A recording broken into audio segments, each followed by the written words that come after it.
अस्सलाम वालेकुम नाज़रीन, मेरा नाम अली हैदर है और आपका शुक्रगुजार हूं कि आपने मेरी ये वीडियो देखने के लिए वक्त निकाला।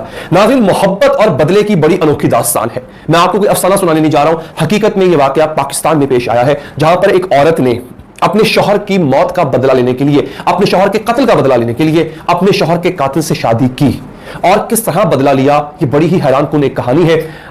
शादी करने का अमल बड़ा इंटरेस्टिंग था। कैसे इस औरत ने उस शख्स को अपने जाल में फंसाया, उसके बाद उसकी मौत कैसे हुई, उसको कत्ल कैसे किया, अपने शौहर के कातिल को किसने किस तरह से मारा, कैसे बदला लिया, ये तमाम कहानी इस औरत की अपनी जुबानी जो है मैं आपको बताने जा रहा हूं। होता क्या है, ये इलाका है नाज़रीन बेसिकली बाजौर का, और वहां का जो बाजौर का इलाका है नेमत कला, ये वहां का इलाका है। अच्छा, यहां पर होता है कि पुलिस को एक कॉल मौसूल होती है कि फायरिंग हुई है और एक शख्स कत्ल हुआ है। पुलिस एक घर में जाते हैं, वहां पर क्या देखते हैं कि एक बिस्तर है, बिस्तर में एक शख्स की लाश पड़ी हुई है जो कि खून में लथपथ है और उसके सिरहाने एक औरत बैठी है बिल्कुल खामोश। पुलिस आती है, तफ्तीश का आगाज करती है। पुलिस को जब तफ्तीश में एक सिरा मिलता है और पुलिस उस सबूत को देखते हुए उस औरत को बुलाती है जो साथ बैठी हुई थी बिस्तर के, तो वो औरत अपनी पूरी कहानी सुनाना शुरू कर देती है। और पुलिस इंस्पेक्टर विलायत खान का यह बयान है, बीबीसी को दिया गया, कि वो हैरान और फिर बाद में चौंक जाता है कि यह हुआ क्या। उसका यह कहना है कि उसकी जिंदगी का यह सबसे पेचीदा तरीन, सबसे मुश्किल तरीन और सबसे हैरान कुन केस था जब उस औरत ने जुबान खोलना शुरू की। अब मैं आपको लेकर चलता हूं नाज़रीन 3 साल पहले। यह औरत है और इसका एक शौहर है। यह औरत कबायली इलाके से ताल्लुक रखती है। इसका जो शौहर है वो अफगान है, अफगान पनाह गुज़ीन है। बाजौड़ में ये लोग रहते हैं। ये औरत कहती है कि मेरे शौहर का एक दोस्त था, उसका नाम था गुलिस्तान खान।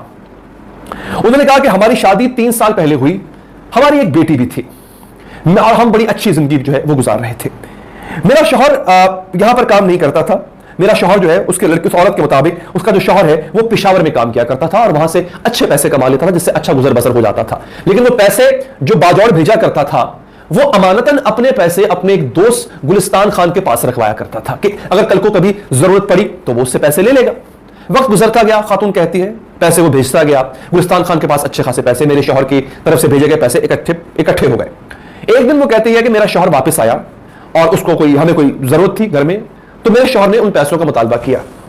तो वो कहती है कि गुलिस्तान खान ने, और गुलिस्तान खान का ये बता दूं कि इस औरत के शौहर और गुलिस्तान खान की बड़ी गहरी दोस्ती, बड़ा गहरा बड़ा पुराना याराना था आपस में। इसी वजह से ट्रस्ट करके वो गुलिस्तान खान को अमानतन अपने पैसे भिजवाता था, अपनी तनख्वाह के, अपनी कमाई के। तो उसने कहा कि जनाब मुझे पैसे चाहिए। अब जो इंस्पेक्टर विलायत खान है उनके मुताबिक, औरत का जो बयान है उसके मुताबिक, गुलिस्तान खान जो शौहर का दोस्त था उसने कहा कि तुम बड़े बीमार लग रहे हो, मुझे तुम्हें पैसे मैं दे दूंगा, तुम फिक्र मत करो, पैसों की फिक्र मत करो, लेकिन तुम पहले अपना इलाज करवाओ, तुम बहुत बीमार हो। जो शौहर था इस औरत का वो बड़ा भोला भाला सा था, वो उसकी बातों में आ गया। ये गुलिस्तान खान बाजार गया और बाजार से एक दवाई और 2 इंजेक्शन ले आया।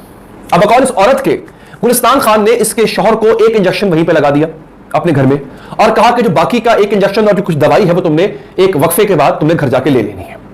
वो औरत कहती है कि मेरे हस्बैंड ने, मेरे शौहर ने ऐसा ही किया और उसने आके दवाई भी ले ली और इंजेक्शन भी खुद को लगा लिया।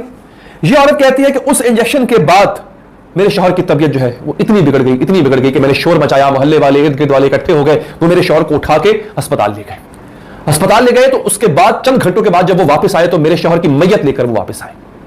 गुलिस्तान खान से बाद में जब मैंने पैसों का मुतालबा किया तो उसने कहा कि तुम्हारे शौहर ने मुझसे सारे पैसे ले लिए हुए हैं, मेरे पास तुम लोगों की कोई रकम मौजूद नहीं है। अब ये खातून कहती है कि मैं उसी वक्त समझ गई कि गुलिस्तान खान हमारे पैसे भी हड़प कर गया है और मेरे शौहर को इसने कत्ल किया है। ये औरत कहती है कि मैंने उसी दिन से ठान ली थी कि मैं इस शख्स से अपने शौहर का बदला लूंगी। कहती थी मैं प्लानिंग कर रही थी, कुछ महीने मुझे प्लानिंग में लग गया, मुझे समझ नहीं आया मैं कैसे इस शख्स से बदला लूं। फिर इसके ज़हन में अचानक एक दिन ख्याल आया कि मैं इस शख्स के करीब हो जाऊं। इसने क्या किया, इसने मुख्तलिफ हीले बहानों से गुलिस्तान खान को पैगामात भिजवाने शुरू कर दिए। याद रहे गुलिस्तान खान भी शादीशुदा है और उसका एक बेटा भी है, और यहां पे ये जो औरत है इसकी भी एक बेटी थी जो कि इसके मकतूल शौहर से थी। अब वो एक औरत ये कहती है कि मैंने इसको पैगामात भिजवाने शुरू कर दिए। मुझे इस बात का इल्म था कि गुलिस्तान खान एक लालची तबीयत का आदमी है। मैंने उसको ये पैगाम भिजवाया कि तुम मुझसे शादी कर लो, मैं अकेली हूं, मेरे पास पैसे हैं कुछ, तुम उनकी गाड़ी खरीद लेना, तुम उस गाड़ी में घूमना फिरना, अपने काम करना तुम्हें आसानी होगी। लिहाजा गाड़ी के लालच में इससे मुझसे शादी कर ली।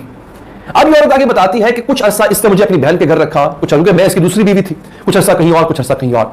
अलबत्ता मैंने इसको ये बोला, औरत के मुताबिक, औरत कहती है मैंने इसको ये बोला कि हम चूंकि अकेले रहते हैं, और हम चूंकि किसी और के पास रहते हैं, अच्छा नहीं लगता, क्यों ना कम पैसों पे अपना एक घर जो है हम वो ले लें। इस औरत के मुताबिक कि उन्होंने जो है वो ये किया कि एक किराए का घर ले लिया, 3-3.5 हजार रुपए महाना के एवज इन्होंने किराए का घर ले लिया। अच्छा, अब होता यह था कि गुलिस्तान खान जो है वो कभी आता था कभी नहीं आता था, मौका नहीं मिल पा रहा था। इस बात को करते करते 2 साल बीत गए। 2 साल ये औरत उस शख्स अपने शौहर के मुबैना कातिल के साथ रही। 2 साल बीत गए। इस औरत के ज़हन में एक प्लानिंग सोची।